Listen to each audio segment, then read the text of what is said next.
तो हम लोग फ्रेज, क्लॉज और सेंटेंस का डिफिनीसन जान चुके हैं। अब हम लोग फ्रेज के टाइप्स पढ़ेंगे। तो पढ़ते हैं types of phrases. Based on function phrases are of 3 types, यानी कि फंक्शन के आधार पर फ्रेज 3 तरह के होते हैं। पहला टाइप है एडजेक्टिव फ्रेज, दूसरा एडवर्ब फ्रेज और तीसरा है नाउन फ्रेज। चलिए अब जानते हैं एडजेक्टिव फ्रेज क्या होता है। A phrase that acts as an adjective in a sentence is called an adjective phrase। यानी कि वैसा फ्रेज जो किसी सेंटेंस में एडजेक्टिव का काम करे, यानी कि नाउन या प्रोनाउन को क्वालिफाई करने का काम करे, उसको हम लोग एडजेक्टिव फ्रेज बोलते हैं।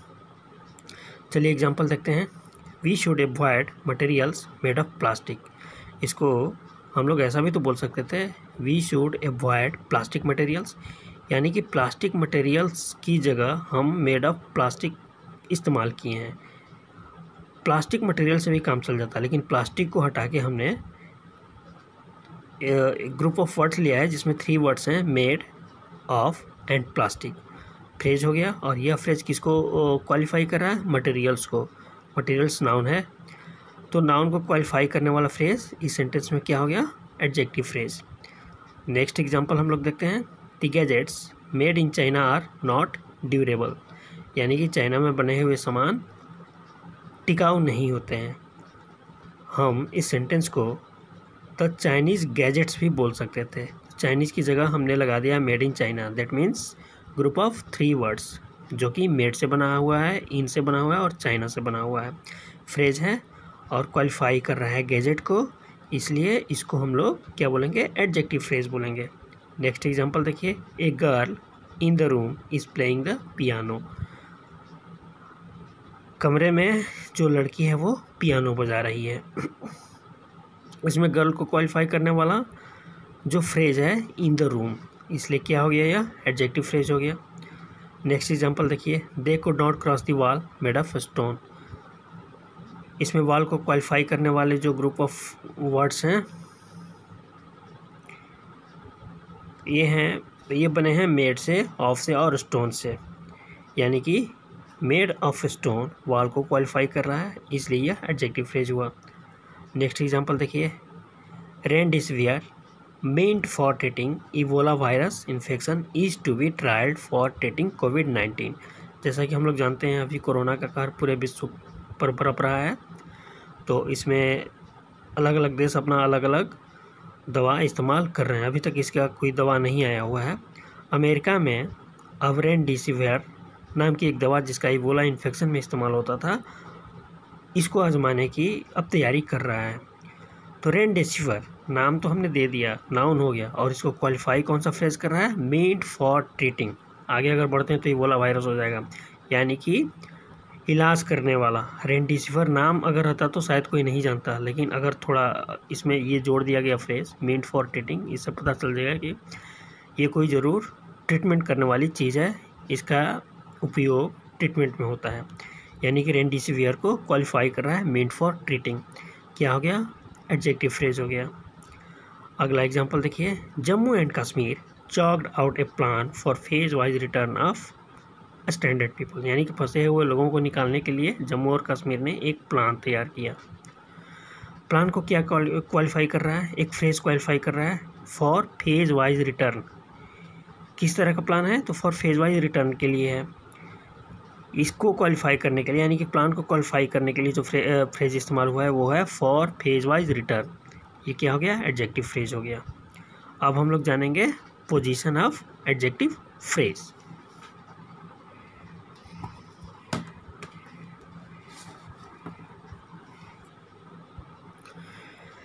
Adjective phrases must be placed close to the nouns they describe, यानी कि एडजेक्टिव फ्रेज जिस नाउन को क्वालिफाई कर रहे हैं, जिस नाउन की विशेषता बता रहे हैं, उसके नज़दीक ही होना चाहिए। अगर इधर उधर हम रखते हैं तो वो सेंटेंस बेतुका हो जाएगा। एग्जाम्पल में देखिए। I bought A TV set from an electronic goods shop having a 35 centimetre screen. Underline किया हुआ है, फ्रेज है। अब यह फ्रेज बता रहा है टीवी की खासियत, तो इसको टीवी के बगल में होना चाहिए था, टीवी सेट के बगल में होना चाहिए था। यानी कि टीवी सेट की अगर खासियत बता रहा है ये फ्रेज तो टीवी सेट के साथ होना चाहिए था, लेकिन इसको रख कहाँ दिया गया है, शॉप के बगल में। यानी कि इससे पता चल रहा है कि ये शॉप को बताने वाला, शॉप की खासियत बताने वाला फ्रेज है। तो आपका ये जो सेंटेंस है बिल्कुल बेतुका सा लग रहा है। इसका मतलब हो गया कि I bought A TV set from an electronic goods shop having a 35 centimetre screen. यानी कि मैंने एक टीवी सेट वैसे इलेक्ट्रॉनिक दुकान से ख़रीदा जिस दुकान का स्क्रीन 35 सेंटीमीटर का था। दुकान में कोई स्क्रीन वगैरह नहीं होती, स्क्रीन तो टीवी की होती है। तो क्या होना चाहिए, इस सेंटेंस को हम लिखेंगे I bought A TV set having a 35 centimetre screen from an electronic goods shop. ये सेंटेंस सही है क्योंकि इसमें जो phrase having a 35 centimetre screen है, टीवी की जो खासियत बता रहा है वो टीवी सेट के बगल में ही लगा हुआ है। तो एडजेक्टिव फ्रेज के बारे में अपना कंसेप्ट क्लियर करने के लिए चलिए कुछ और एग्जांपल देख लेते हैं। देखते हैं पहला example, the man by the tree is a teacher. यानी कि पेड़ के बगल में जो व्यक्ति है वह एक शिक्षक है। इसमें बाय द ट्री ये ग्रुप ऑफ 3 वर्ड्स है, बाय से बना हुआ है, दी से बना हुआ है और ट्री से बना हुआ है, जो कि नाउन यानी कि मैन को क्वालिफाई कर रहा है, मॉडिफाई कर रहा है, उसका फीचर बता रहा है, इसलिए बाय द ट्री यहाँ एडजेक्टिव फ्रेज हुआ। नेक्स्ट एग्जांपल देखते हैं, rising tally of covid is a matter of concern. यानी कि कोविड-19 के बढ़ते हुए मामले चिंता के विषय हैं। यहाँ मैटर नाउन है और नाउन को क्वालिफाई करने वाला जो फ्रेज है वो ऑफ और कंसर्न से बना हुआ है। यानी कि ऑफ कंसर्न फ्रेज जो है यह मैटर को क्वालिफाई कर रहा है, इसलिए एडजेक्टिव फ्रेज हुआ। Next example, children have instinct to put anything in mouth. Instinct का मतलब होता है कि नेचुरल प्रवृत्ति। तो बच्चों का जैसा हम लोग देखते हैं कि कुछ भी उनके हाथ में आता है वो तुरंत मुंह में डालते हैं। चिल्ड्रेन हैव इंस्टिंक्ट, इंस्टिंक्ट यहाँ नाउन हो गया और इस नाउन को क्वालिफाई करने के लिए जो हमारा फ्रेज है वो 5 वर्ड से बना हुआ है, जिसमें टू लगा हुआ है, पुट लगा हुआ है, एनीथिंग है, इन है, माउथ है। यह फ्रेज किसको क्वालिफाई कर रहा है, इंस्टिंक्ट को।